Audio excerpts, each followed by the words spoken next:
शिवसेनेच्या पक्ष आणि चिन्हावरील सुप्रीम कोर्टातल्या सुनावणीत धनुष्यबाण जर उद्धव ठाकरेंना देता येणार नाही तर तो गोठवा या मागणीचा पुनरुच्चार करण्यात आलाय। उद्धव ठाकरे यांच्या बाजूने देवदत्त कामत यांनी युक्तिवाद केला। या युक्तिवादात कामत यांनी कोर्ट शिंदेंच्या आमदारांना अपात्र करू शकतं असं म्हटलं।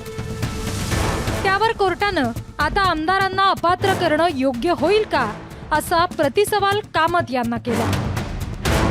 सुनावणी दरम्यान देवदत्त कामत म्हणाले, चिन्ह आम्हाला देता येत नसेल तर तुर्तास गोठवा। न्यायालय आमदारांना अपात्र ठरवू शकतं। यावर आम्ही निर्णय घेऊ शकतो, यात काही शंका नाही, पण आमदारांना आता अपात्र ठरवता येईल असं न्यायालयानं विचारलं। यावर कामत यांनी होय, विशेष परिस्थितीत कोर्टाला अधिकार आहे असं म्हटलं। मग न्यायालयानं ठीक आहे, पुढचा मुद्दा मांडा असं कामत यांना सांगितलं। यावर ॲडव्होकेट कामत यांनी आमचा अध्यक्षांवरील विश्वास उडालाय। 5 पैकी 3 आमदार फुटले तर पक्ष त्यांचा होणार का? तुम्ही राजकीय पक्षाकडे दुर्लक्ष करणार का? राजकीय पक्ष विधिमंडळ पक्षापेक्षा वरचढच असतो। विधिमंडळ पक्ष फुटल्यानंतर चिन्हाचा संबंधच येत नाही। पक्षांतराचा फायदा टाळण्यासाठी आमदार अपात्र करायला हवेत असं म्हटलं।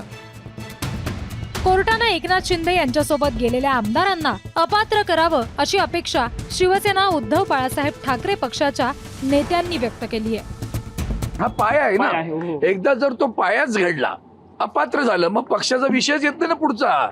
मग चिन्ह देणार, नाव देणार, विषयच येणार नाही, म्हणून ते अपात्र व्हायला हवेत आणि ते अपात्र करू शकता। त्यांनी सगळे उदाहरण जे सगळं सांगितलेलं आहे आणि अपेक्षा आहे कोर्टाकडनं, बघू आपण न्यायाची अपेक्षा करूया। शिवसेना मात्र या सुनावणीवर अतिशय सावध प्रतिक्रिया देताना दिसतीये। शिंदेंच्या कर्मावर त्यांच्या समर्थकांचा विश्वास आहे। चिन्ह नाव याच्यापेक्षा कर्म महत्वाचं असतं आणि मला शिंदे साहेबांवर विश्वास आहे का त्यांचं काम खरं तर बोलणारं आहे।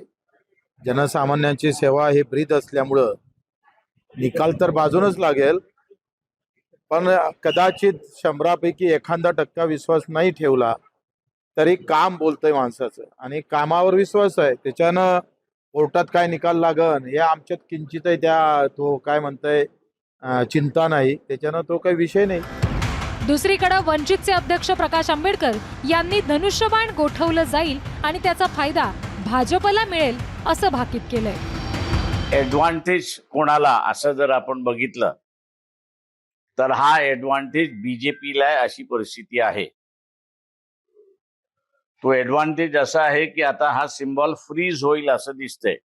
दोघंही शिवसेनेला एकमेकांच्या विरोधात लढावं लागेल अशी परिस्थिती आहे।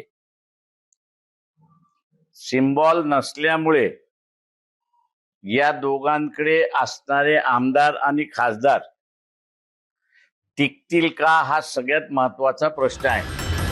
उद्धव ठाकरेंच्या वकिलांचा युक्तिवाद अजूनही संपलेला नाही, पण ठाकरेंचे वकील ज्या पद्धतीने युक्तिवाद करतायत ते पाहून उद्धव ठाकरेंच्या कोर्टाकडून अपेक्षा वाढल्यात हे मात्र खरं। ब्युरो रिपोर्ट, जय महाराष्ट्र, नवी दिल्ली।